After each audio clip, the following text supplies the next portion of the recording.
تو سیاست اور اقتدار کی کشمکش نے ان کے خلاف حالات بدل دیے۔ سلطان نور الدین زنگی نے ایک جنگ کے نتیجے میں ان سے دمشق کا قلعہ واپس لے لیا۔ اینر بے اپنے اہل قبیلہ کے ساتھ شہر چھوڑنے پر مجبور ہوا، اور یوں وہ پہاڑوں اور جنگلوں کی طرف ہجرت کر گئے۔ وقت کے ساتھ وہی قبیلہ جو کبھی محلوں میں رہتا تھا، اب خانہ بدوشوں اور جنگل کے باشندوں میں تبدیل ہو گیا۔ کارا تگین اور اس کے ساتھیوں نے پہاڑوں میں ڈیرے ڈال لیے، جہاں انہوں نے نہ صرف اپنی بقا کی جنگ لڑی بلکہ اپنی طاقت، نظم اور عزم کو کئی گنا بڑھا لیا۔ جنگل میں رہتے ہوئے ان کا سامنا اکثر بھیڑیوں سے ہوتا۔ شروع میں وہ ان سے خوف کھاتے تھے، مگر جلد ہی انہوں نے ان درندوں کے ساتھ ایک خاموش رشتہ قائم کر لیا۔ کچھ بھیڑیے ان کے دوست بن گئے اور وقت کے ساتھ یہی دوست ان کے محافظ ثابت ہوئے۔ جب کوئی وحشی جانور ان پر حملہ کرتا تو یہی تربیت یافتہ بھیڑیے ان کے دفاع کے لیے آگے بڑھتے۔ یوں کارا تگین اور اس کا قبیلہ جنگل کے بیچوں بیچ اپنی الگ دنیا میں طاقت، بقا اور اتحاد کی نئی مثال قائم کر گیا۔ ناظرین کرام، کارا تگین اور اس کے قبیلے کی اصل پہچان طاقت، خوف اور لوٹ مار تھی۔ ان کا طرز زندگی تلوار کے سائے میں گزرتا، اور ان کا پیشہ تھا قافلوں پر حملہ کرنا، مال چھیننا اور اپنی بقا کے لیے خون بہانا۔ ان کے نزدیک بہادری کی تعریف یہ تھی کہ کوئی کمزور قافلہ نظر آئے تو اچانک جھپٹ پڑو اور ہر چیز پر قبضہ کر لو۔ یہ قبیلہ اپنی درندگی اور جنگی مہارت کے لیے مشہور تھا۔ ان کی دنیا کا اصول صرف ایک تھا: طاقتور ہی سچا ہے، کمزور صرف شکار۔ یہ لوگ زیادہ تر صلیبی سرحدوں کے قریب کے علاقوں میں رہتے۔ ان کے ٹھکانے ایک طرف صلیبی زمینوں کے قریب اور دوسری طرف مسلم سلطنت کی حدود میں تھے۔ یوں وہ دونوں جانب کے قافلوں پر نظر رکھتے اور جب موقع ملتا اچانک حملہ کر کے مال غنیمت لوٹ لیتے۔ اکثر اوقات وہ تجارتی کاروانوں کے ساتھ ساتھ پورے دیہات کو بھی اجار دیتے اور قیدیوں کو غلام بنا کر بیچ ڈالتے۔ وقت گزرتا گیا اور ان کے پاس سونا، چاندی، گھوڑے، ہتھیار اور خزانے جمع ہوتے گئے۔ دولت بڑھتی رہی مگر انسانیت کی رمق تک نہ رہی۔ ان کے دل پتھر جیسے اور فطرت درندوں جیسی ہو چکی تھی۔ انسان ان کے لیے دشمن اور جنگ ان کے لیے عبادت بن گئی تھی۔ ناظرین کرام، اگرچہ ان کے قبیلے کے چند لوگ اسلام کے قریب آ چکے تھے، مگر چونکہ کارا تگین اور اس کے خاص ہاتھی دور دراز پہاڑوں اور گھنے جنگلات میں رہتے تھے، اس لیے اسلام کی روشنی ان تک نہیں پہنچ پائی۔ تبلیغ کرنے والے قافلے ان علاقوں تک نہیں جا سکتے تھے، اور یوں وہ اپنی پرانی جاہلیت پر قائم رہے۔ کارا تگین کا مذہب بھی وہی تھا جو قدیم ترک اقوام میں رائج تھا، یعنی وہی عقیدہ جو ہم نے داستان ڈرامہ میں دیکھا، جہاں الپاغو خان اور باتو خان جیسے کردار گوک تنگری یعنی آسمانی خدا کی پرستش کرتے دکھائے گئے۔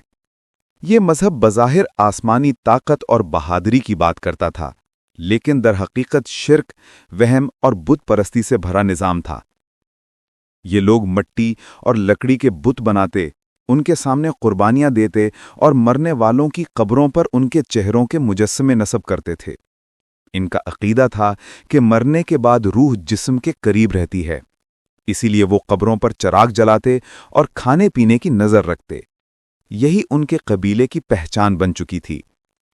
نبی کریم صلی اللہ علیہ وآلہ وسلم اور اسلام کی تعلیمات سے وہ بالکل ناآشنا تھے، اور کبھی کسی نے انہیں حق کی دعوت نہیں دی تھی۔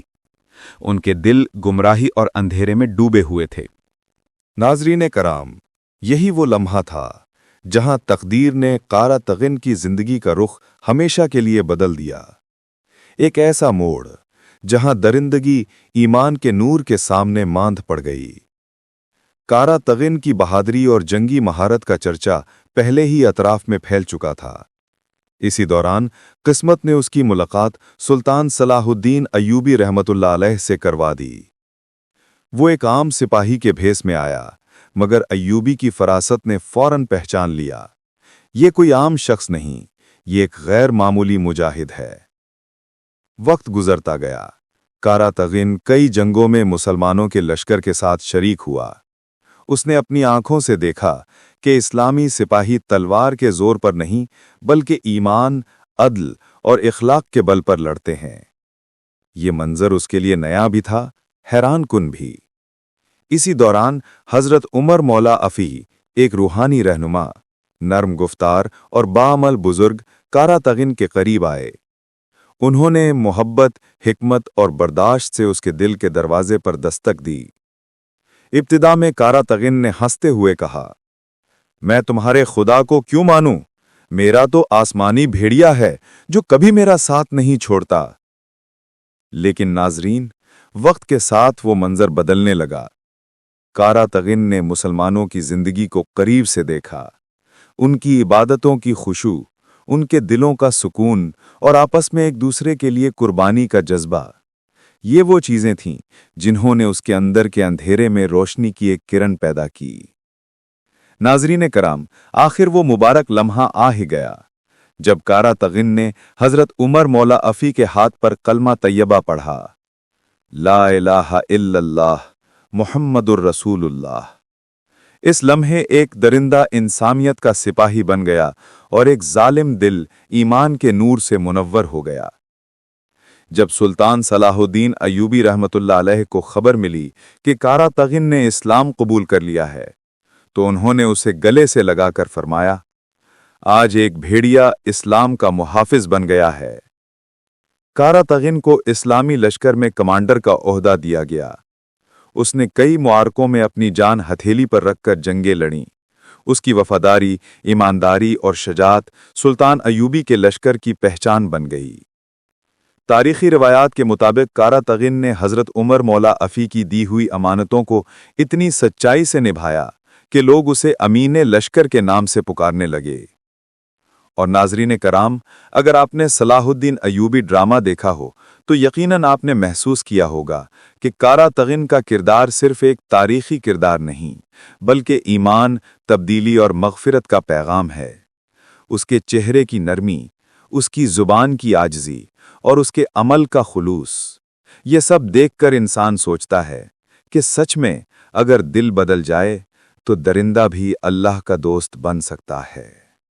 ناظرین کرام، کارا تغین کی یہ کہانی ہمیں ایک عظیم سبق سکھاتی ہے کہ جب دل میں حق کی روشنی جاگ جائے تو پتھر دل انسان بھی ایمان کی نرمی اختیار کر لیتا ہے۔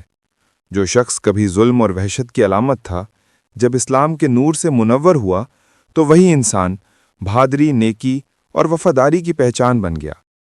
یہی ہے اسلام کا حقیقی کرشمہ، جو تاریکیوں میں امید جگاتا ہے اور بھٹکے ہوئے دلوں کو ہدایت کی راہ دکھاتا ہے۔ ناظرین کرام، اگر آپ کو آج کی یہ تاریخی داستان پسند آئی ہو تو ویڈیو کو لائک کریں، اپنے خیالات کمنٹس میں ضرور شیئر کریں اور ہمارے چینل قرولش انسائٹ کو سبسکرائب کر کے بیل آئیکن دبائیں تاکہ نئی ویڈیوز کی اطلاع فوراً آپ تک پہنچے۔ انشاءاللہ اگلی ویڈیو میں ہم بات کریں گے کارا تغین کی ایمان افروز فتوحات اور ان کی ناقابل فراموش قربانیوں پر۔ تب تک کے لیے اللہ نگہبان و حافظ۔